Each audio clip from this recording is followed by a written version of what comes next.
Hi అండి, welcome to Siri creators. ఇవాళ recipe simple egg fry. ఈ ఎగ్ ఫ్రై ప్రిపేర్ చేసుకోవడానికి ముందుగా ఎగ్స్ని బాయిల్ చేసేసి పక్కన పెట్టేసుకోండి.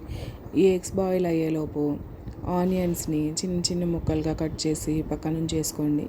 ఈ ఎగ్స్ బాయిల్ అయిన తర్వాత పీల్ తీసేసి ఎగ్ వైట్ మాత్రమే స్లైసెస్గా కట్ చేసి ఫ్రై చేసుకోవాలి. ఇది ఒక కడాయి తీసుకొని కొద్దిగా ఉప్పు ఇంకా పసుపు వేసేసి ఎగ్ స్లైసెస్ని వేసి ఫ్రై చేసేసుకోండి. ఈ ఎగ్ స్లైసెస్ ఫ్రై అయిన తర్వాత ఒక ప్లేట్లో పక్కన పెట్టేసుకోండి. ఈ ప్లేట్లో పక్కన పెట్టేసుకున్న తర్వాత అదే కడాయిలో ముందుగా కట్ చేసి పెట్టుకున్న ఆనియన్స్ని కూడా వేసి ఫ్రై చేసుకోవాలి. ఈ ఆనియన్స్ గోల్డెన్ బ్రౌన్ కలర్ వచ్చేదాకా ఫ్రై చేసుకోండి. ఇంకా ఈ ఎగ్ ఫ్రై రెసిపీ అనేది సింపుల్గా 5 మినిట్స్లో ప్రిపేర్ చేసుకోవచ్చు అండి.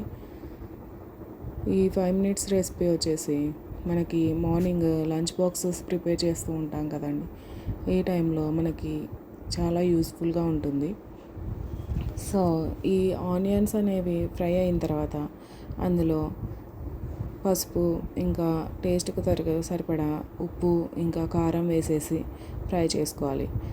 ఈ ఫ్రై చేసుకున్న తర్వాత ఇందులో ముందుగా వేయించి పెట్టుకున్న ఎగ్ పీసెస్ని అలాగే ఎగ్ ఎల్లోని పక్కన పెట్టేసుకున్నాం కదండి, అది కూడా వేసేసి బాగా కలుపుకోవాలి. బాగా కలుపుకున్న తర్వాత ఒక 2 మినిట్స్ పాటు మూత పెట్టి వదిలేయండి. మూత పెట్టి వదిలేసిన తర్వాత బాగా మగ్గుతుంది. సో ఇంతేనండి, ఎగ్ ఫ్రై చాలా సింపుల్గా ఈజీగా ప్రిపేర్ చేసుకోవచ్చు. ఈ వీడియో నచ్చితే లైక్ చేయండి, షేర్ చేయండి, కామెంట్ చేయండి.